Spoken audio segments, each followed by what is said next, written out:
ગુજરાતના રાજકારણમાં છેલ્લા ઘણા સમયથી ગરમાવો આવ્યો છે। કોંગ્રેસ પોતે વિપક્ષ તરીકે કેવી રીતે મજબૂત બને તેના પ્રયત્નો કરી રહી છે, ત્યારે જૂનાગઢની અંદર કોંગ્રેસના નેતાનો જમાવડો છે।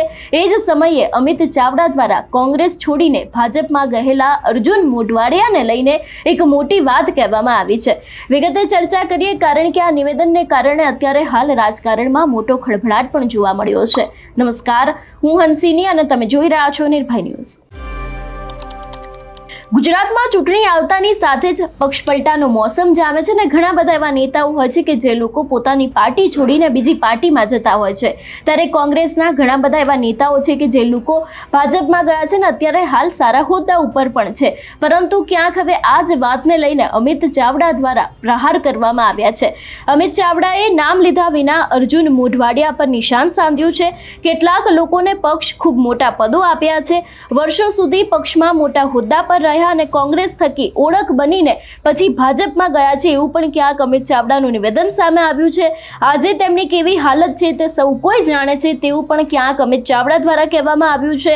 એટલું જ નહીં, ભારતીય જનતા પાર્ટીને લઈને પણ તેમના દ્વારા મોટી વાત કહેવામાં આવી છે। ભાજપમાં આંતરિક વિવાદ અત્યારે હાલ ચરમસીમાએ પહોંચ્યો છે અને ભાજપમાં ગેંગવોર જેવી સ્થિતિ ચાલી રહી છે, તેવું નિવેદન પણ અમિત ચાવડા દ્વારા આપવામાં આવ્યું છે। એટલે અમિત ચાવડાનું જ્યારથી આ નિવેદન સામે આવ્યું છે અને ખાસ કરીને ક્યાંક ને ક્યાંક અર્જુન મોઢવાડિયાને લઈને પણ ક્યાંક આ વાત કહેવામાં આવી હોય એવું લાગી રહ્યું છે, કારણ કે જે કોંગ્રેસમાં ઓળખ બનાવી હતી ને એ જ ઓળખ બનાવ્યા બાદ તે જ્યારે ભાજપમાં આવ્યા હતા ને અત્યારે હાલ ભારતીય જનતા પાર્ટીમાં તેમની કેવી હાલત છે એ વાતને લઈને અમિત ચાવડાએ નામ લીધા વિના સીધા જ પ્રહાર ક્યાંક અર્જુન મોઢવાડિયા ઉપર કર્યા હોય એવું પણ લાગી રહ્યું છે। અને તેની સાથે જે લોકોએ કોંગ્રેસનો સાથ છોડીને ભારતીય જનતા પાર્ટીમાં ગયા છે, લોકોને લઈને પણ ક્યાંક અમિત ચાવડાનું આ મોટું નિવેદન સામે આવ્યું છે। વધુમાં અમિત ચાવડાએ શું કહ્યું, સૌથી પહેલા તો તે સાંભળીએ। જાહેર જીવનમાં અનેક ઉતાર ચઢાવ આવતા, અનેક લોકો પોતાના વ્યક્તિગત સ્વાર્થ માટે જાહેર જીવનમાં કામ કરતા હોય છે।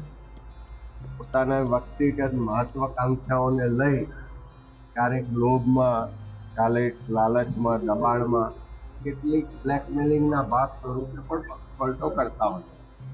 ઘણા બધા લોકો એવા છે કે મહત્વાકાંક્ષાને લઈ પાર્ટીએ વર્ષો સુધી ખૂબ આપ્યું, ખૂબ મોટા પદો પર એમને પાર્ટીએ ઓળખ આપી છે, પાર્ટી થકી જેની ઓળખ થઈ છે એવા લોકોએ પણ સામે પક્ષે જઈને એમની શું દશા છે, શું સ્થિતિ છે, બધાએ જોયું છે। આજની સ્થિતિમાં ભારતીય જનતા પાર્ટીમાં આંતરિક વિશ્વાસ, એક રીતે કહીએ તો એક ગેંગવોર ચાલી રહી છે આંતરિક। એ સ્થિતિમાં ગુજરાતના લોકો પણ હવે આ શાસનથી ત્રસ્ત છે। કાયદો વ્યવસ્થાની પરિસ્થિતિ પડી ભાગી છે, યુવાઓને મોંઘું શિક્ષણ લીધા રોજગાર નથી મળ્યો, ખેડૂતો આર્થિક રીતે પાયમાલ છે, મહિલાઓની સુરક્ષાના પ્રશ્ન છે, જળ જંગલ જમીનના પ્રશ્નો છે। આ બધા જ ક્ષેત્રમાં સરકાર સરેઆમ નિષ્ફળ નીવડી છે। અધિકારીઓનું રાજ અને કમિશન રાજ ગુજરાતમાં ચાલે છે, એની સામે લોકો પરિવર્તન માટેની તૈયારી કરી છે। જાહેર જીવનમાં અનેક ઉતાર ચઢાવ આવતા, અનેક લોકો પોતાના વ્યક્તિગત સ્વાર્થ માટે જાહેર જીવનમાં કામ કરતા હોય છે। પોતાના વ્યક્તિગત મહત્વાકાંક્ષાઓને લઈ ક્યારેક લોભમાં, ક્યારેક લાલચમાં, દબાણમાં, કેટલીક બ્લેકમેલિંગના ભાગ સ્વરૂપે પણ પલટો કરતા હોય છે। ઘણા બધા લોકો એવા છે કે મહત્વાકાંક્ષાને લઈ પાર્ટીએ વર્ષો સુધી ખૂબ આપ્યું, ખૂબ મોટા પદો પર એમને પાર્ટીએ ઓળખ આપી છે, પાર્ટી થકી જેની ઓળખ થઈ છે એવા લોકોએ પણ સામે પક્ષે જઈને એમની શું દશા છે, શું સ્થિતિ છે, બધાએ જોયું છે। આજની સ્થિતિમાં ભારતીય જનતા પાર્ટીમાં આંતરિક વિશ્વાસ, એક રીતે કહીએ તો એક ગેંગવોર ચાલી રહી છે આંતરિક। એ સ્થિતિમાં ગુજરાતના લોકો પણ હવે આ શાસનથી ત્રસ્ત છે। કાયદો વ્યવસ્થાની પરિસ્થિતિ પડી ભાગી છે, યુવાઓને મોંઘું શિક્ષણ લીધા રોજગાર નથી મળ્યો, ખેડૂતો આર્થિક રીતે પાયમાલ છે, મહિલાઓની સુરક્ષાના પ્રશ્ન છે, જળ જંગલ જમીનના પ્રશ્નો છે। આ બધા જ ક્ષેત્રમાં સરકાર સરેઆમ નિષ્ફળ નીવડી છે। અધિકારીઓનું રાજ અને કમિશન રાજ ગુજરાતમાં ચાલે છે, એની સામે લોકો પરિવર્તન માટેની તૈયારી કરી છે।